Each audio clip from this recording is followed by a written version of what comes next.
Hello guys, Fuzz here and welcome back to Final Fantasy IX and our complete walkthrough for this game. Once again, if you do enjoy this series, please remember to hit that like button. That does support me and motivate me to get these episodes out even quicker for you in the future. So we left off previously in this area known as Fossil Roo, and today we're going to get all of the treasures here along with completing the area, which can be a bit of a pain, to be honest, because there's switches and stuff that we need to hit, and there's a certain path we need to take if we want to make sure that we get everything. So if you haven't already, this is where we left off. Make sure you speak to Stiltskin here and purchase his wares that he is offering, and then we're just going to stay on this path and we should reach a Gargant.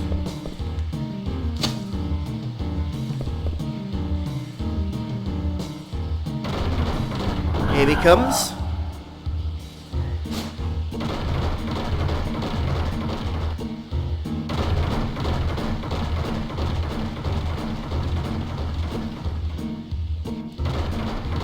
And we're just going to go all the way here in order to grab the fairy earrings. And now we're going to head all the way back to those Moogles.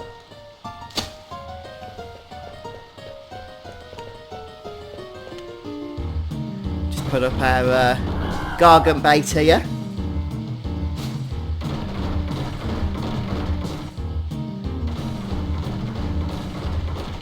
So now we're going to need to switch the course so that we head up the other path.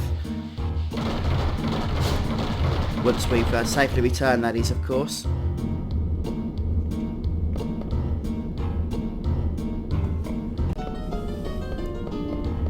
So up here we should find yet another Gargant for our riding pleasure, as they say. So if the Gargant doesn't mind, then we have some dinner for him.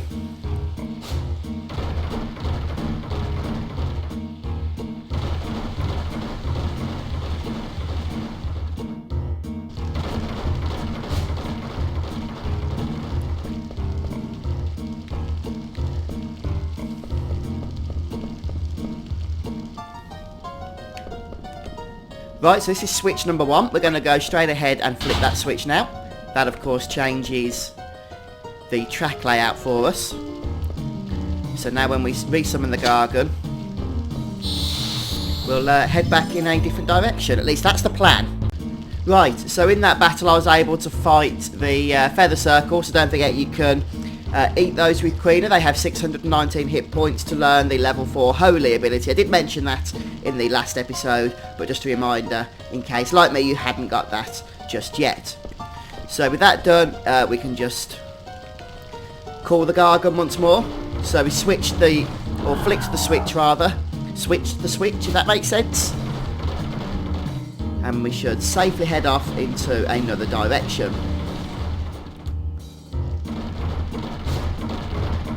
So now we're just going to run up these stairs. Come on, Zidane, you can do it. You face bigger challenges in life already than those steps, and we get a good old ether. Just what we always wanted.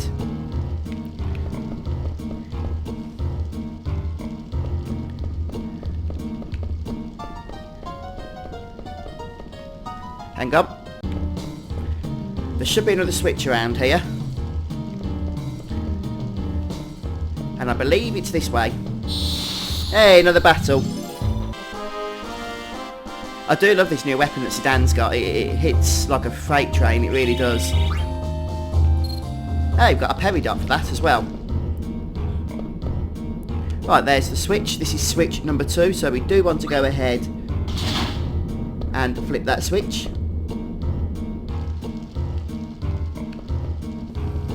And now we're going to, as you probably guessed, take the Gargant back. Zidane's like, I refuse to pick up any more of these flowers now. But sorry mate, it's got to be done. Gargant, where are you? He's up here.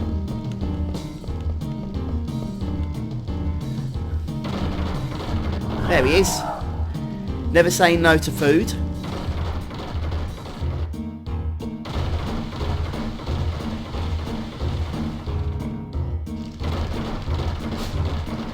And now we are going to switch this flick, switch this flick, or flick this switch this switch. Do whatever it is we want to do to that switch. And call the Gargant once again. So as you can see, it is a little bit complicated. But if you are playing along with me, then just follow my instructions and we'll get through it together. And this will take us back right to the first area where the Moogles were hanging out, if you remember. So we'll go ahead and save and then crack on. And once saved, we can ride the very first Gargant again, because now we switched, or flicked switch number 2. So that should take us to a new area.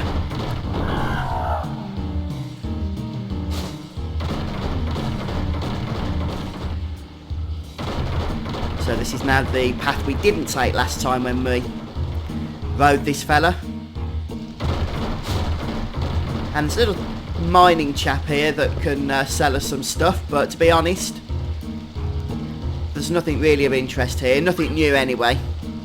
But by all means, if you need to stock up on anything, then you can do. I am fairly content with not purchasing anything from him at this particular moment in time. So I'm going to go up the stairs here. And we should find the number 4 switch. So we'll go ahead and flip that.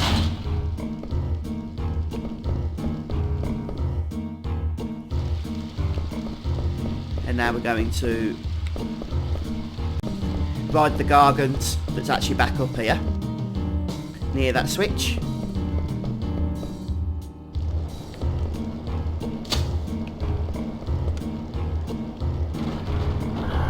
So this is actually just for another optional item, this part that we're doing now.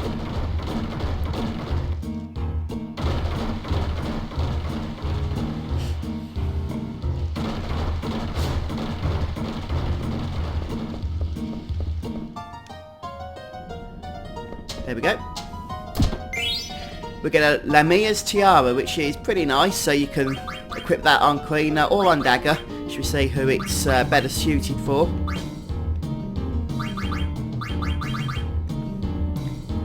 Well, Dagger could get some good use out of it, no question about that. And I think Dagger is probably the better fit for it, so we'll throw it on her right now. She can learn Confuse and Clear-Headed. And with that done, we are going to return on the same Gargant.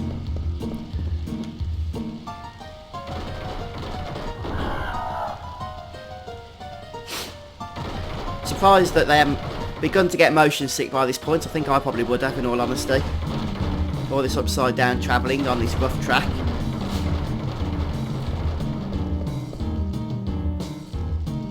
So we'll flip the switch once more. And take the Gargant once again. And of course, now that we've flipped that switch, we should head off into the other alternative path that is on this track.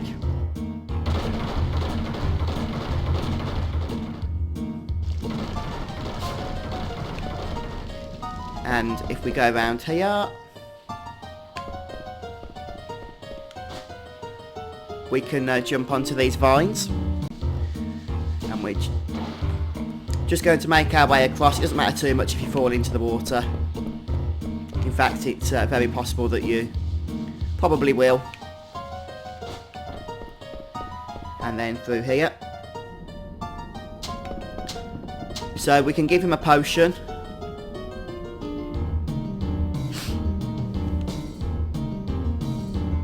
So he says he'll let us excavate here in exchange for a potion.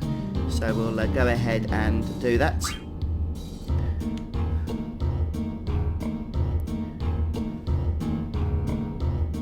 And look, we've got his pickaxe. So you can see there's a kind of wall thing over here. We'll go ahead and click that. Although nothing appears to be happening. But what's this? After a few attempts at persevering through, we're getting a Koopo sound. Ah, look at that. It's a Moogle. It's a Moogle Koopo. And you might recognise his name. We have actually heard of him before. He wants us to deliver a letter to Koopo. So we've now got a letter from Koopo to Koopo and nothing else to get from him. And you can go to the Mog Shop, although there's nothing new here either. Just the usual stuff. So I'll just go ahead and save quickly. You can use a tent as well if you need to. And now, a little bit of an optional thing you can do is go to the centre column where that miner was, and you can dig here, and you'll get either a piece of ore, a potion, or extremely rarely an item known as the Maiden's Ring, which is pretty decent, but it will take a long time, more than likely, to get, so it's up to you if you want to try and farm for it. I'll give it a few goes, but probably won't spend a long time. It's not required by any stretch of the imagination, but it's there for you to know about if you want to have a go at it. And when you're ready, you can exit the area down here. Not down there, sorry, actually down here. So we'll just tell that fella that we've had enough. And head out to the southeastern way. And somewhere around here, yep, there should be a survival vest. And now we're going to head back to that room where we climb along the wall with all the plants and ivy or whatever that stuff might be. So we'll jump back on here and try and avoid falling down this time.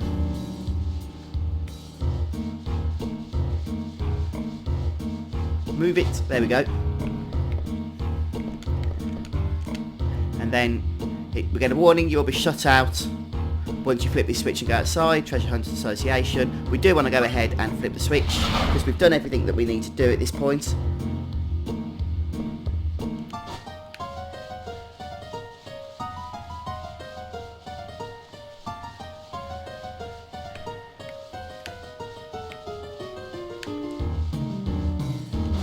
Jump down. And there's a Gargant here ready to take us out.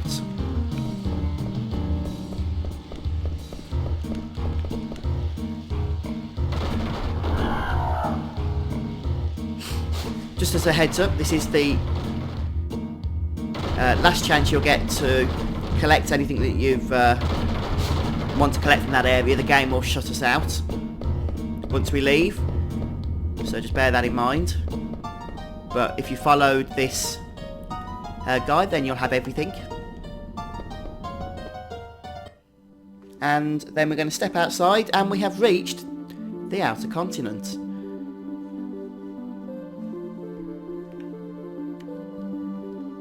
So we can see that the map has now expanded.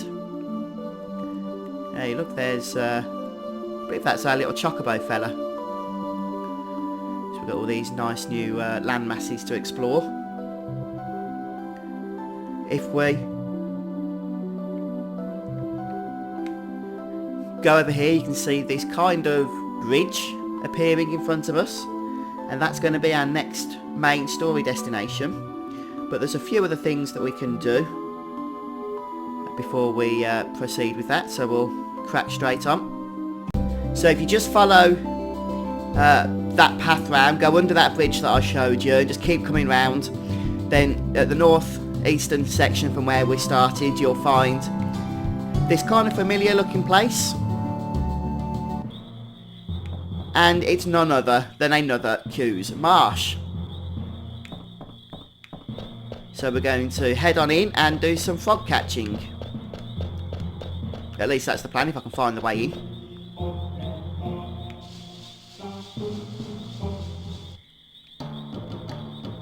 And remember, we're going for that round number of 23, because if we get 23, then we can get the silver for Queener, which is absolutely awesome. And hopefully you haven't been neglecting this minigame, because you are going to want that item pretty darn soon, it's got to be said.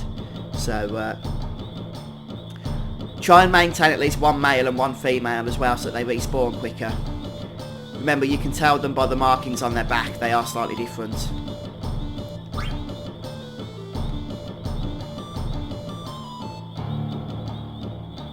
So I want to try and get 4 if we can. So we'll catch that female. 2 more will be wonderful. There is a golden frog as well for me, but I'm going to leave that for now. Yep. So we just need 1 more. And it needs to be one of these 2 here.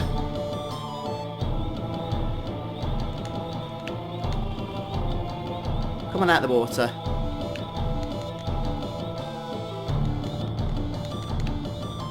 That's it. We got you, we got you. Oh, we got away.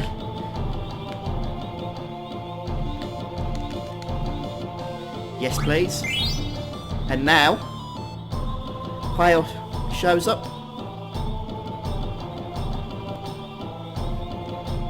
And he gives us the silver fork, which is the exact item that I was after.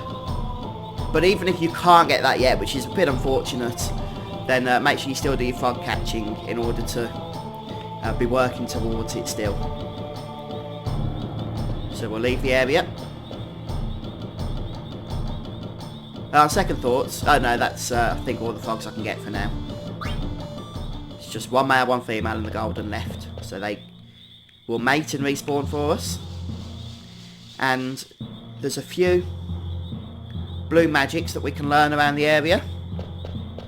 So I'm just going to head back outside and start looking for those enemies.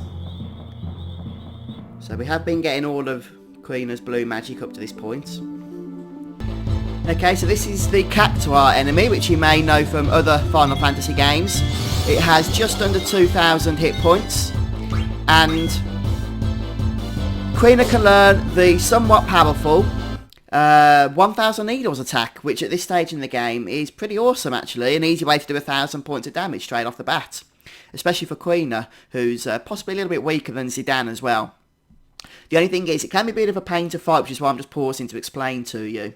That when it's buried, it will counter all attacks and can also cast Confuse, and it does actually counter with the 1,000 Needles, which will probably one-shot the majority of your characters that it casts it on.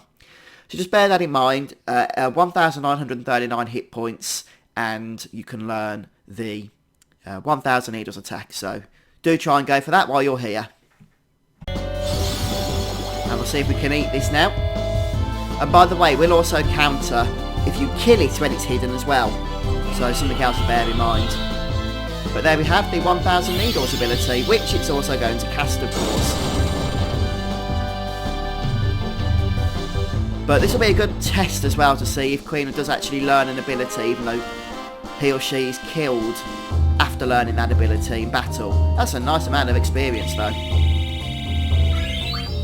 Okay, it's a little bit more because Queener is dead, but still not too shabby at all. So we'll just bring Queener back up to join the rest of the team, as they say, and see if...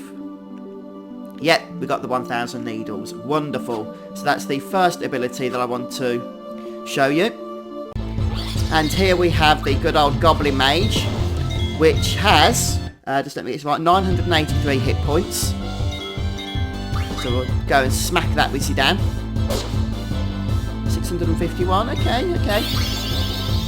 And we can learn the Goblin Punch ability from it, if you hadn't already noticed. Oh, want to be careful that dagger doesn't kill it. Let's go ahead and eat.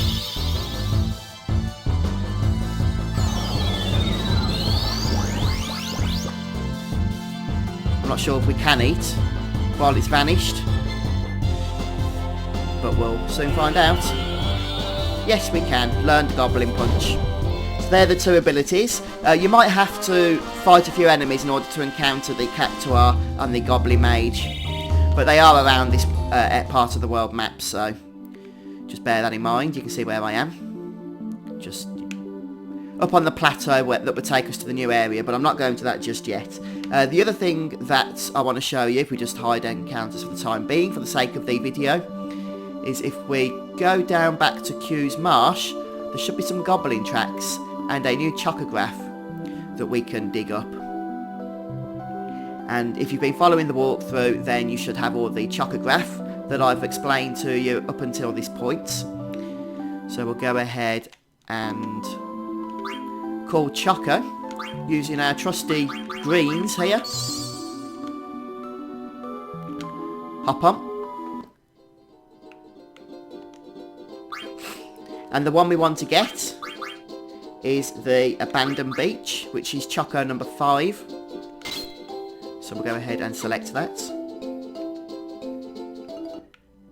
No, go back on. And if we just turn this around. I don't think it is this one, but I'll just have a quick look. Right, so I'll just go and get the exact location and be right back with you. Okay, so it's actually the beach just on the opposite side. If I come around, then hopefully you can see. That's the beach over there that I was just digging at. And it's actually just over here that we want to be. So somewhere around here, we should find what it is we're looking for. I don't think it's quite on the beach, if that makes sense. But it's not far off.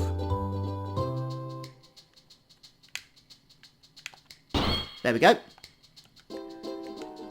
And with this Chocograph, we'll collect a bunch of semi-useful stuff. And the diamond gloves. And with that Chocograph done, we're going to finish off the episode for today. So thanks ever so much for joining me, guys. I hope you've enjoyed this, and it's helped you out, I hope, with some of this optional stuff, as well as getting all the treasures from the Fossil Roo area that we've just completed. So join us next time as we crack on, and we'll go to that weird bridge area to see what all that's about. And until then, take care, and I'll see you soon for more Final Fantasy IX. Bye, guys!